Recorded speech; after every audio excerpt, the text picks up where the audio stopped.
gynecologist's office. Pay attention, Nancy. Dr. Jones, at your cervix. In a podiatrist's office, time wounds, all heals. On a septic tank truck. Yesterday's meals on wheels.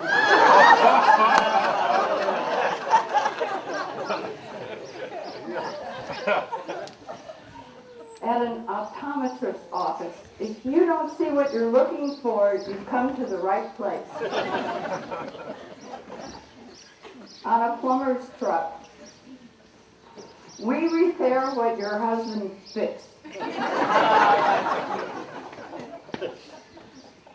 On another plumber's truck. Don't sleep with a drip.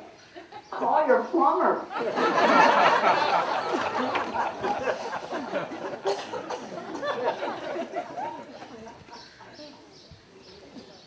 At a towing company, we don't charge an arm and a leg, we want toes. On an electrician's truck, let us remove your shorts.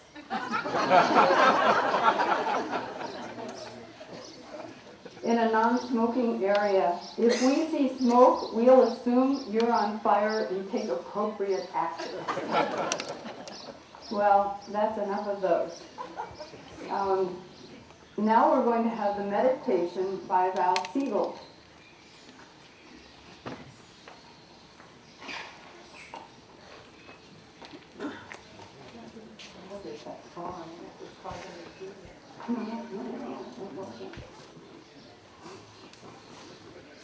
In keeping with today's topic, this is an no experts here, except maybe Irene. This is an excerpt from Speak to Us of Wisdom from the book The Prophet by Sylvia Gibran. Can you hear me now? In the stillness of night, wisdom came and stood by my bed. She gazed upon me like a tender mother and wiped away my tears and said, I have heard the cry of your spirit, and I am come to comfort it. Open your heart to me, and I shall fill it with light. Ask of me, and I shall show you the way of truth. You would see, human creature, this world through the eyes of a God, and you would seek to know the secrets of the hereafter with the thinking of men. Yet in truth, is this the height of folly? Go you to the wild places, and you shall find there the bee above the flowers, and behold the eagle swooping down on his prey. Go into your neighbor's house, and see the child blinking at the firelight, and his mother busy at her household tasks. Be you like the bee, and spend not the days of spring looking on the eagle's doing. Be as the child, and rejoice in the firelight, and heed not your mother's affair. All that you see with your eyes was and is for your sake. Then wisdom put her hand on my burning brow and said, Go then forward, and do not tarry, for before thee walks perfection.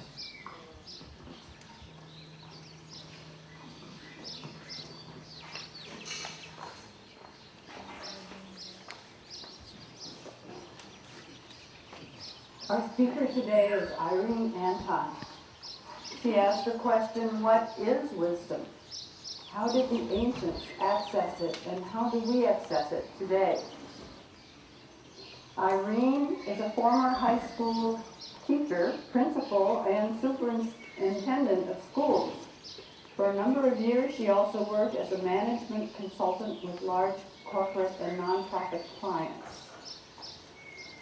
Although she's an avowed atheist, she was, for quite a while, she was intrigued by religion and its impact on individuals and societies. She studied various world faith traditions, and this led her to the New Thought movement, meditation, ministry, and She travels to many sacred sites around the world, and most recently to Egypt, Greece, Turkey, Israel, and Jordan. Through her careers reading, studying, and traveling, she observed the desire for wisdom to guide people on their path in life. Let's welcome Irene Anton.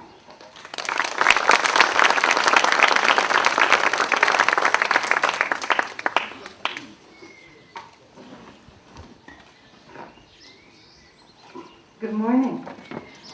Part of wisdom is getting the microphone to work, but it works. So thank you, John. Yes, I've gone on a journey in my life, and as many of you have also. But I want to start with a story, and it's an ancient Hasidic story. Some of you may have heard it.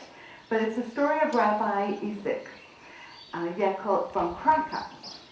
After many years of great poverty, which had never shaken his faith in God, he dreamed someone bade him look for a treasure in Prague. So he's in Krakow, in Poland, and Prague in Czech. Yes, Czech. Anyway, there it is. I get confused with some of them. Anyway, the bridge was guarded day and night, and he set out for this journey in Prague because he was going to find this treasure that he dreamed about. And when he got there, he found the bridge, but he dare not start digging because it was guarded. And the guards would come by, and they kind of looked at him. Finally, the captain of the guards, who'd been watching him, asked in a kindly manner, was he looking for something or waiting for somebody? Is there any way that he could help him? And so the rabbi told about the dream, which had brought him here from a faraway country. The captain laughed. And so to please the dream, you poor fellow, you wore out your shoes to come here. It was a long, arduous journey at the time. As for having faith in dreams, if I had had it, I should have get going. Dream once told me to go to Krakow and dig for treasure under the stove in the room of a Jew, Isaac, son of Jacob. That was the name. I can just imagine what it would be like, how I'd have to go to every house over there when one half the Jews are named Isaac and the other Jacob. And he laughed again, and Rabbi Isaac listened, opened his eyes wide, traveled home, went behind his stove and dug up the treasure. And so sometimes we have this travel and we go a long way, and then we are reminded that the treasures are back home. And however, is the journey useless? Is it pointless or not? Sometimes we have to make the journey to know what the treasure is at home. And that's been kind of the way it's been for me. Travel's been a key aspect in my life. There are things I just wanted to see for myself. And over time, I got quite amazed at what is available around the world. Why did people build the things they did? I mean, places like Stonehenge, Machu Picchu, the pyramids. Most recently, I went to Turkey to see Göbekli Tepe, which is the most ancient site with monoliths. They go 12,000 years. Stonehenge goes back about 5,000 years, so this is 7,000 years older when hunters and gatherers started building. It was only found in 1995. And so we find these things around the planet, and we are drawn to go there. We are drawn to travel. We are drawn to see these things. And I believe it really is a quest for wisdom, for understanding, and it's innate in us. We want to do this. And they did this as ancients. You know, our ancestors traveled, and they took many difficult journeys. Joe Marler, an archaeomythologist, said that the reason we do this is that a new outlook can lead to a realignment of intuition that awakens perception of where you need to be next in your life. You know, we go someplace and something happens. Phil Cousineau, who I traveled to Greece with, he's a writer, and he wrote the book, The Art of Pilgrimage. And he says, we travel as seekers after answers we cannot find at home, that will stir our heart, restore our sense of wonder, down the path to the deeply real, where time stops and we are seized by the mysteries. And that takes us back to the story about the rabbi. You know, sometimes we can't see what's at home, and so it's when we travel that we get a sense of wonder. And also, we connect to the mystery of dreams, the mystery of how we're all connected, how we learn from one another. And so that is part of the process of travel. And I know all of you have done at least some travel. You've come here, and you do get a different perspective on what's important in life. So what are the questions that we seek answers for? What did the ancients seek answers for? And usually they're questions about the direction of one's life and what will happen in the future and how should I go about it. Now, there's a whole question that when we travel and we have these questions, we travel as a tourist and sometimes as a pilgrim. Now, a tourist, by definition, according to the online dictionary, is a person who is traveling to see sights, especially for pleasure or knowledge. In the 18th century, people, well-educated young men from England, would do the grand tour of Europe. That was part of their education. But that was kind of and that's where the word tourist came from. They would do this tour to look, to get educated, to see amazing things. A pilgrim, on the other hand, is also a person who journeys, but usually to some sacred place, or at least sacred to them.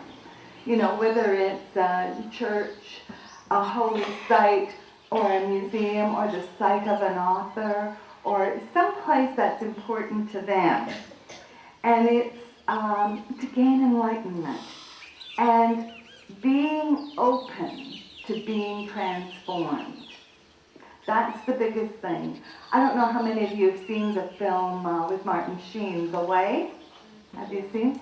Yeah. He started out on a journey, and he wasn't open to being transformed. But sometimes the journey does it for us anyway.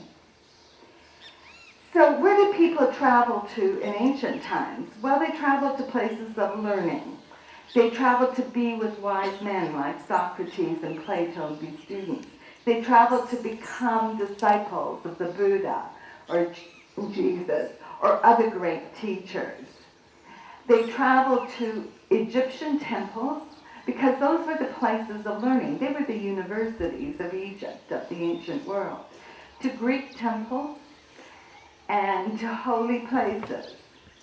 In Egypt, the Temple of Man, and there's a temple complex between Luxor and Karnak, they wrote down many of the wisdom sayings and the accumulated knowledge of the time.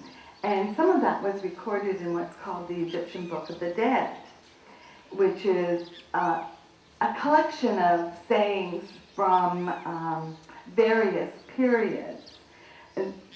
There were prayers, magical formulas, hymns, and all kinds of wise sayings.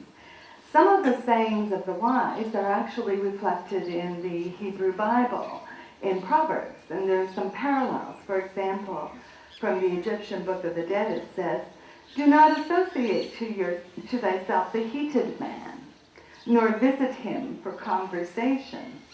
In Proverbs 22, it says, "Do not make friends with a hot-tempered person. Do not associate with one easily angered, or you may learn their ways and get yourself ensnared." So, can you see the similarity? Some people feel that that's sort of taking from one and appropriating it for yourself. But I think it's really quite something different.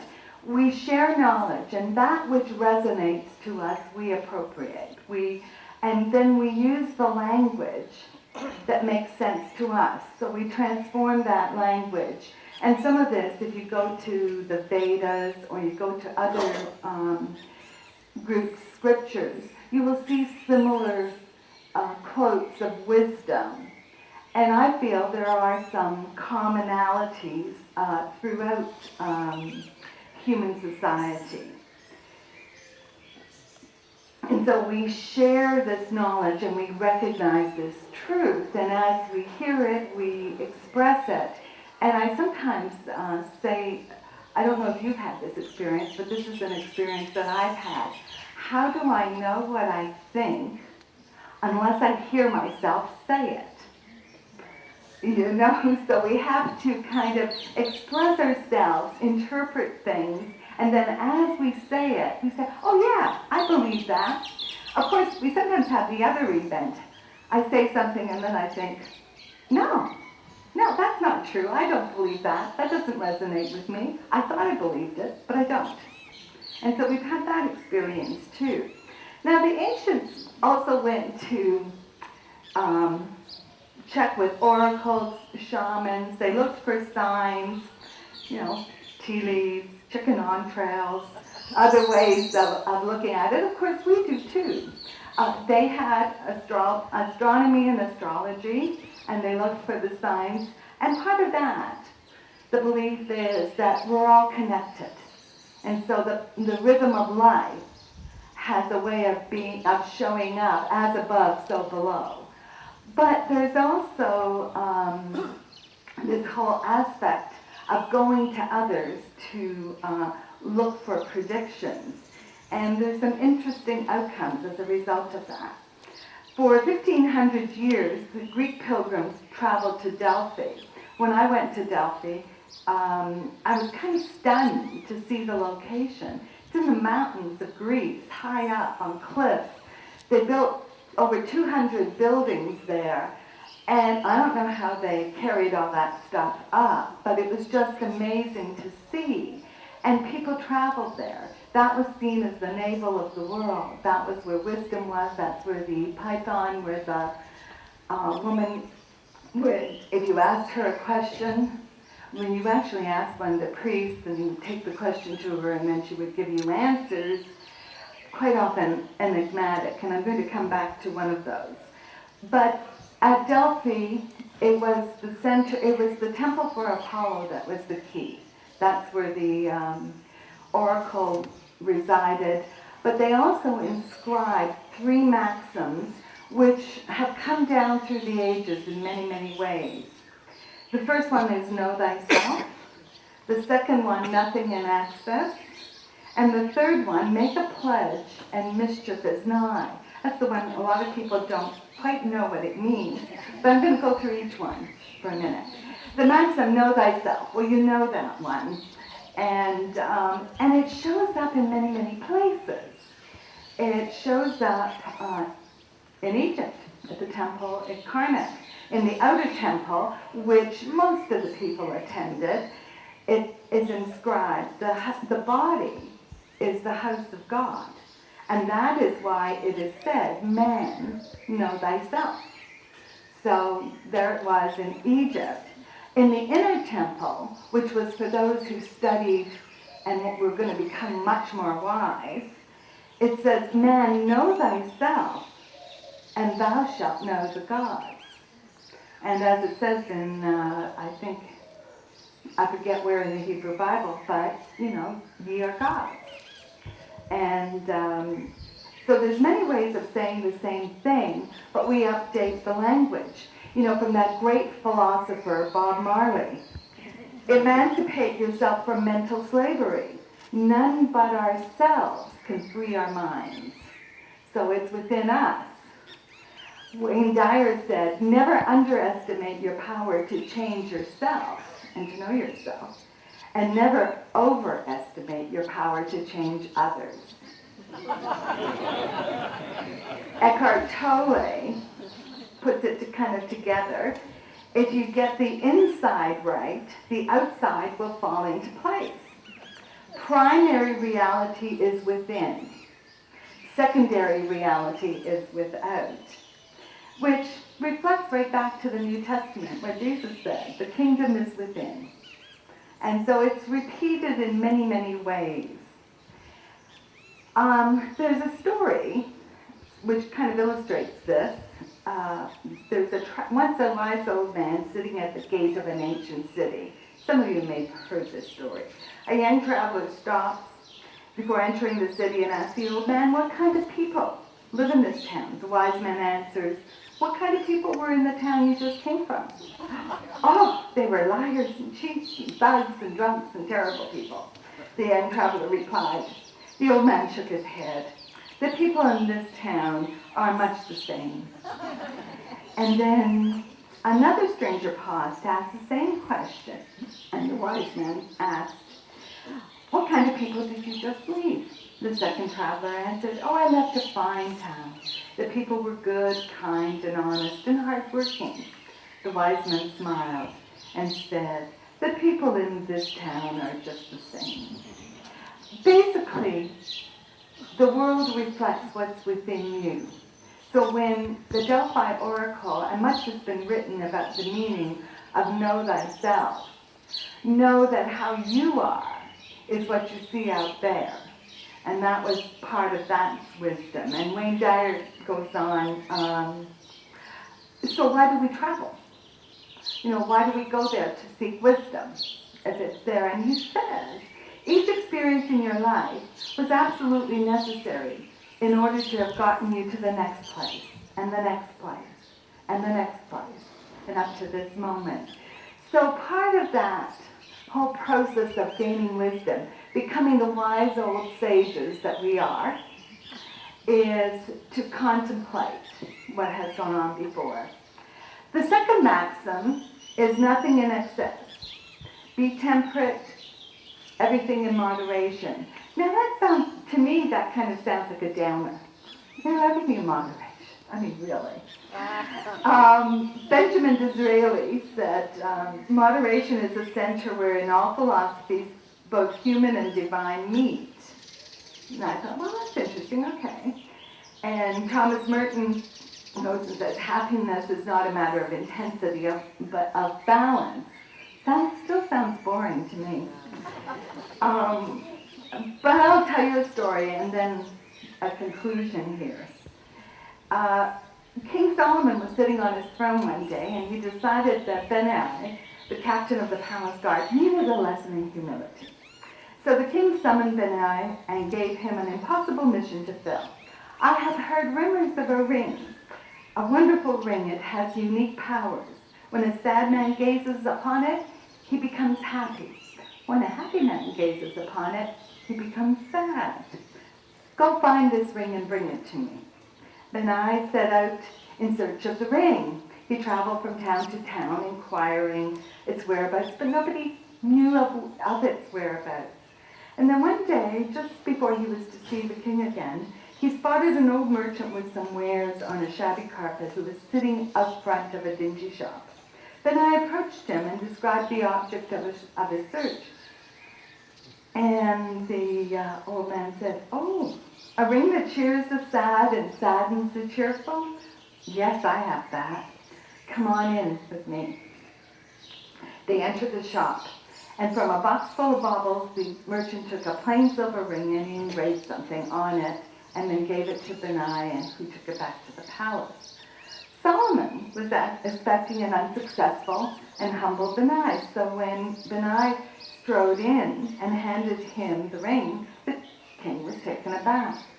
He inspected it and then let out a melancholy sigh.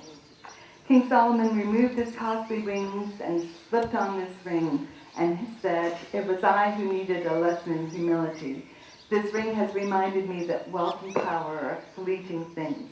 For inscribed on the ring was, this too shall pass. So whatever happens. And that actually got me thinking about that whole idea of moderation. It's not about not having happiness.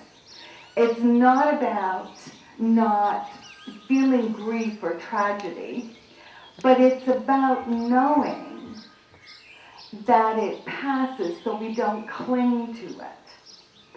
And so part of moderation, so it is what the Buddhists say, don't be attached to things, but it doesn't mean not to experience them from them.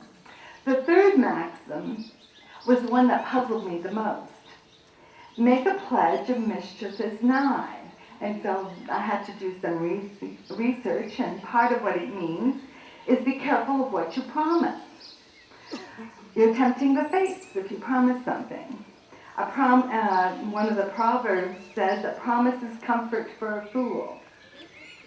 And a promise is a debt. And quite often people get caught up in what they call deathbed promises. And the problem is the person dies and then you can't renegotiate. And so Waldo Emerson goes and says, all promise outruns performance. Sometimes you just can't keep a promise, and so it brings you down. But Thomas Fuller had a solution. Better break your word than do worse in keeping it. So part of that is that balance. The promises of Michelangelo goes and says this: the promises of this world are for the most part vain phantoms, and to confide in oneself and become something of worth and value is the best and safest course, which takes us right back to the first precept: know yourself. Only make those promises which are part of who you are, not promises that are dependent on who somebody else is. And so that's part of that point. One of the things I found in researching and studying this, when I travel, I then kind of look up stuff and I start to do research. And I give talks afterwards, and so it kind of pulls things together for me. And what was most interesting for me to discover was many of the best things said on wisdom were said many times over and over and over again, sometimes in different words. But I don't think it's coincidence, and I don't think it's copying. I think it's that recognition of truth. So that's why what was said over 5,000 years ago, or 2,000 years ago, or 200 by ancient philosophers, playwrights, and statesmen is repeated again today by writers. Sometimes in literature, sometimes in books of philosophy, self-help books, etc. And so I'm going to come to those in a moment. But I want to go back to the oracle, because the reason we look for wisdom is guidance for our actions. And the oracle would provide guidance for people's actions. And although there were hundreds and thousands of questions asked, and they were recorded, the questions and answers were recorded, but many were lost. There are now about 72 documented questions and answers and results. But the most famous is Croesus, who was the king of Lydia, which is on the western end of Turkey and in Anatolia at the time. And Croesus, he was in between the Greeks and the Persians, but the Persians were coming in along that part of the country. And he asked if he should make war on the Persians, or whether he should come to some accommodation with them. And he sent the question to the oracle at Delphi and the one at Thebes in Egypt. Both oracles gave the same response, that if Croesus made war on the Persians, he would destroy a mighty empire. Well, he felt pretty good about that, so he went to war, and of course his empire was destroyed. And that's kind of the enigma with wisdom. Sometimes you have to kind of know the question, and part of the answers to that in the commentary, ancient commentary, Socrates and others, said was you still had to go within. What was feeling right? He was hoping for an answer that he would win against the Persians, but he probably was not necessarily feeling it, and he didn't trust his own inner wisdom. So in discovering paths to wisdom, we have many ways of doing that. The ancients had things, events outside of Athens is a place, Eleusis, which is part of the Eleusinian mysteries, part of the mysteries associated with Demeter and Persephone and the change of seasons. And many famous people, Socrates, Plato, Cicero, many others went to those mysteries and participated in the initiation. And interestingly enough, for 1,500 years, nobody has ever written about exactly what happened. But people wrote about how they were profoundly transformed by that. And so part of that, when we talk about mysteries, we talk about connection to that which is mysterious, the divine, whether it's God or nature or whatever. It's that sense of belonging to the whole. And so that is part of the pilgrim's way. And the road to Santiago de Compostela is the same, the El Camino, many who have traveled that way. Some people can't travel those distances, particularly in ancient times, and so they would do other things, like walk the labyrinth. And Chartres, the cathedral in Chartres, gave us a labyrinth pattern, an ancient labyrinth pattern that got lost for a while, but now there's a real movement across the planet. I've walked labyrinths all across the US and Canada and parts of Europe, and it shows up. I keep hoping for a labyrinth to be here in Ajijic. But when we ask questions, what we're looking for is a way to explore the answers within ourselves. And so I'm going to read you a few quotes on wisdom, and I want you to kind of ponder them and see which ones resonate with you. They're not necessarily for everybody, and I found some of these quotes to be useful at some time, and then at other times I think, oh yeah, well, maybe. And so we come across things and they resonate for us given what's going on currently in our lives. So it's as we say in the Open Circle mission statement, it's trusting your own inner wisdom. And so Henry Miller said, one's destination is never a place, but it's a new way of seeing things.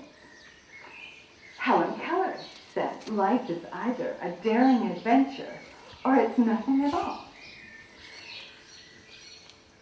See, that's one that at times has resonated with me, and at other times I just want peace.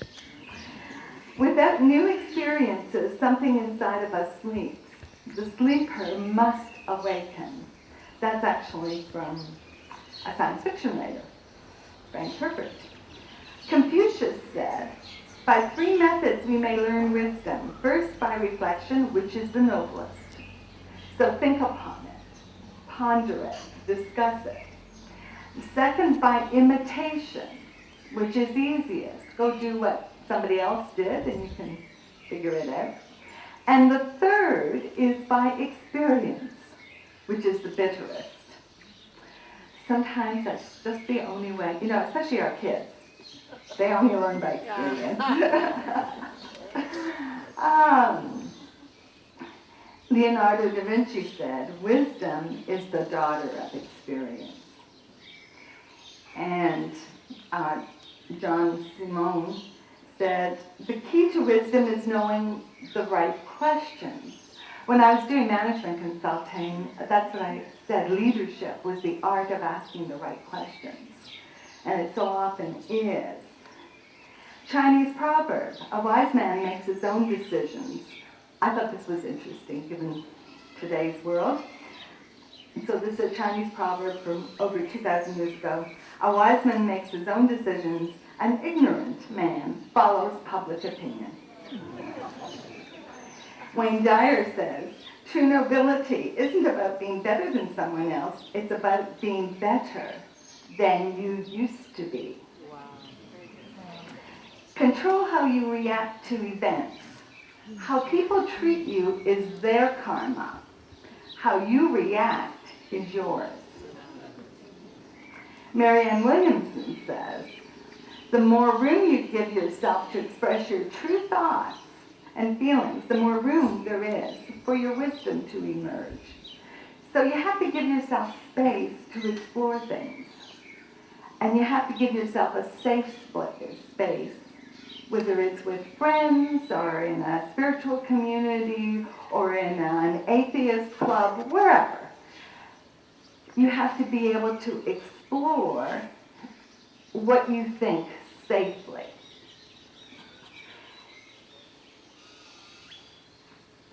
Okay, so I'm coming to the last three quotes. John Kabat-Zinn says in wherever you go, there you are. I love that book. You know, wherever you go, there you are. How about that? Anyway, he says, practice sharing the fullness of your being, your best self, your enthusiasm, your vitality, your spirit, your trust, your openness, and above all, your presence. Be fully present wherever you are. Share it with yourself, with your family, with your friends, with the world. And if you do that, you'll feel fulfilled. And this is what I was going to end my talk with. Benjamin Disraeli. He says, the wisdom of the wise and the experience of the ages are perpetuated by quotations. So you notice how I said it. However, I want to end with this quote with Wayne Dyer. The purpose of dancing isn't to end up at a particular spot on the floor. The purpose of dancing is the same as the purpose of life. It's to enjoy every moment and every step. Very good, very good, very good.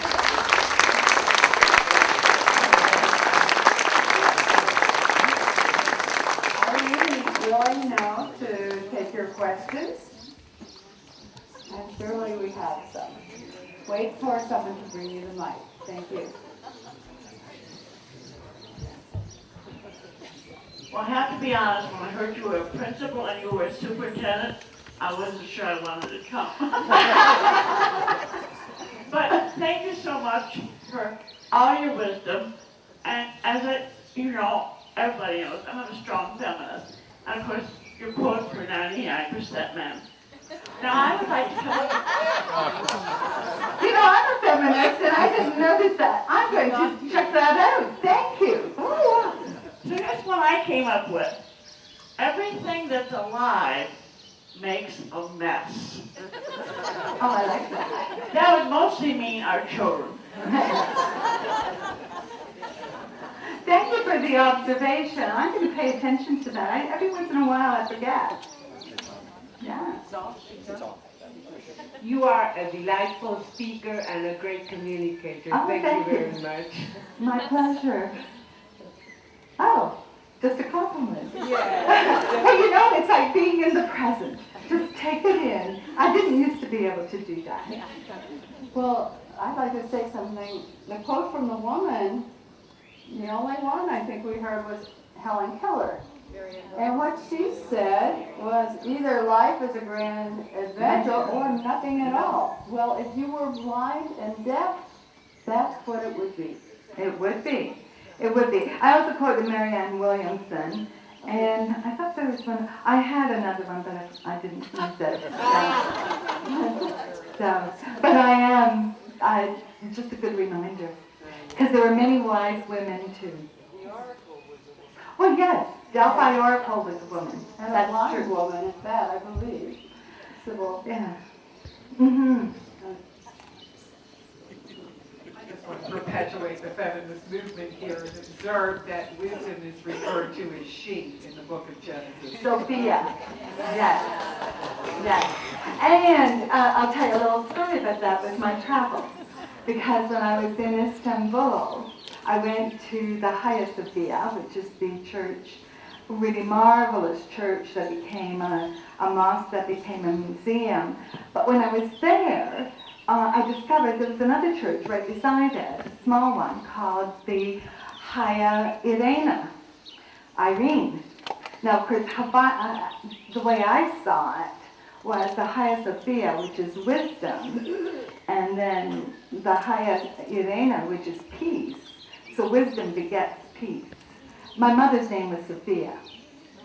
And so to me that was kind of one of those coincidences. And my mother was wise. And you're peaceful. And I'm peaceful. At times. I work on it. Thank you very much for all that you've offered. I'm wondering if you have written any your views and your attitudes towards the wisdom you've learned. Have you written it out in any place? And secondly, have you noticed any major themes in the wisdoms that you found? That, you know, like maybe there's 11 things that actually are spoken to. Well, first of all, I've done some writing when I was sort of in the professional field, and I don't know where they are. They're published somewhere. But I've never written a book or anything. I do mostly workshops or talks. And sometimes I'm going to do one in the fall on radical forgiveness. Wow. And forgiveness is all about wisdom. But wisdom, I think what I quoted with the Delphi Oracle, the three maxims, kind of are those, is a framework for much of the literature. Because it's compact, but when you unpack it, there's a tremendous amount that's written that relates to that. And so that's how I see it. So know thyself. That's huge, in many ways.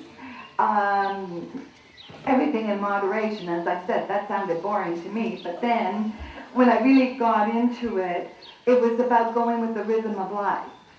And so, it's kind of that Buddhist thing where do not be attached, but experience it. Chop wood anyway. And the third one is don't let the outer world take control of your actions. Because if you make promises, it's having other people determine your pathway. And so you don't want to do that. You want to stay true to yourself. Thank you, Irene. That was very nice. When you said know thyself and you know God, movie title came to my mind right away. The gods must be crazy. I saw that. And I met my second husband in Africa, and when I was on volunteer, The Gods Must Be Crazy, that movie, was what I experienced. It was nuts. Hi. I'm wondering about the relationship of Eros and wisdom, because as he was asking, like, what are the 11 wisdom things? How do you bring in love to? Well, Eros was more of the sensual love, the passion, but he was related, of course, to Aphrodite, and part of that is that delight in life, the delight in the connection with one another, and if it is done in wisdom, then it enhances our lives. If it is done blindly, then it creates interesting outcomes. Yes. I guess I was actually thinking not Eros. What's the love that's the big one in the old traditions? What's that? Agape. Well, agape is that love that is the connection. All is one. There is only one God. It's the unknown. With the Greeks, it was the unknown God, but it was the ever-presence. With the Egyptians, they had that as well. The Egyptian gods were called netters, which really meant nature. Each one represented an aspect of character. But then there was Amun or Aton, and there were others, if you go further back, that kind of represented creation and all of that. And I want to speak to this a little bit because, it was said, I spent a long time feeling very atheistic, and I don't think the gods care. I really don't. I think we make sense of the world the way we make sense of the world at the time we do. But the one thing that I did find was I was curious about how the world worked.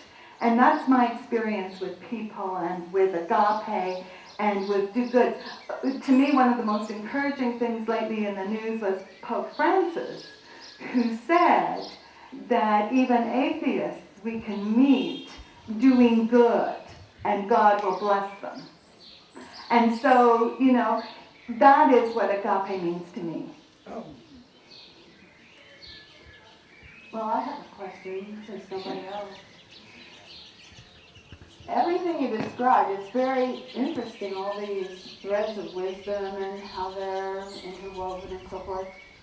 We could read all of that without going anywhere. That's true. But there's something special we do get by visiting these ancient sites. Mm-hmm. See, how would you describe that? It's apart from wisdom. Yeah, there's the map, and then there's the road, being on the road.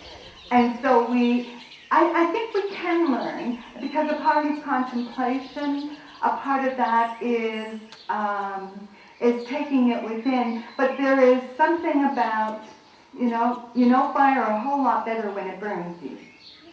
And so when you have the experience, then you have an opportunity to really take it in, and you can try to share it. I'm trying to share it with you, but I will tell you that being on the mountain in Greece, in front of the Temple of Apollo, I wasn't expecting the feelings I had, and that took me away. Going to Eleusis was a total surprise because I didn't know it was there. And when I found that was the story of Demeter and Persephone, and we had the cave, the gateway to Hades. But I could feel it. Because some of these places, and it was the same when I was in Sacré-Cœur in Paris. People have prayed, have gone there for thousands of years. And I just think there's an energy. Some of us open ourselves to that, some of us don't. Wherever it is that we are on the pathway, we move. I'll tell you one more story. I was sitting in Olympus in Greece on a bench, and a guy came by, and maybe it wasn't Olympus, it's that other place where Agamemnon started out his journey, to rescue Helen of Troy. And it's this mountain, and his castle's way on a hill and everything, and I climbed to the top and came down, and I was waiting for the rest of my group, and the guy beside me says, did you climb to the top? And I said, yes, yeah. And it was an amazing view. And I had imagined Agamemnon with his 1,000 ships out there, and, and Iphigenia and getting sacrificed and the whole bit. But he's sitting there, and he said, I started to, and then I thought, I'm not going to do that. We've been traveling for 24 days on these cruises, and I'm not, and all it is just piles of rocks. So sometimes, he was a tourist, okay? And sometimes it's how we go. And he wasn't wrong. He came with a different vision. And I was sorry for him because he was tired, and they were a bunch of rocks, They were. If that's what you initially saw, that's what you saw. But sometimes when we go there and we have an experience of it, and we allow our minds to expand, when we go here to the Guachimantones, or we go to the Chichen Itza in Mexico, we can either connect with the continuity of humanity, or we could go within and have our little own experience, And so, so that's how I think what travel does. And obviously I've spent a lot of my treasure doing travel. And I will continue to do so. Well, thanks very much, Irene.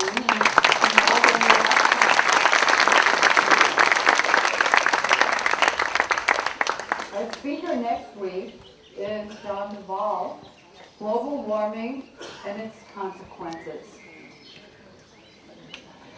Says life on our planet is likely to change very drastically within 30 to 50 years. Some scientists indicate that we're on a track of a 6-degree Fahrenheit increase in temperature by the end of this century, and that we, the human race, and all oxygen-needing organisms cannot handle more than 4 degrees. So that's talking extinction. John is a retired sales and marketing executive as well as an adjunct professor of marketing at IIT in Chicago. And so that concludes today. Remember to turn your cell phones on if you must, and pick up coffee cups and stacks of chairs. Hope to see you next Sunday.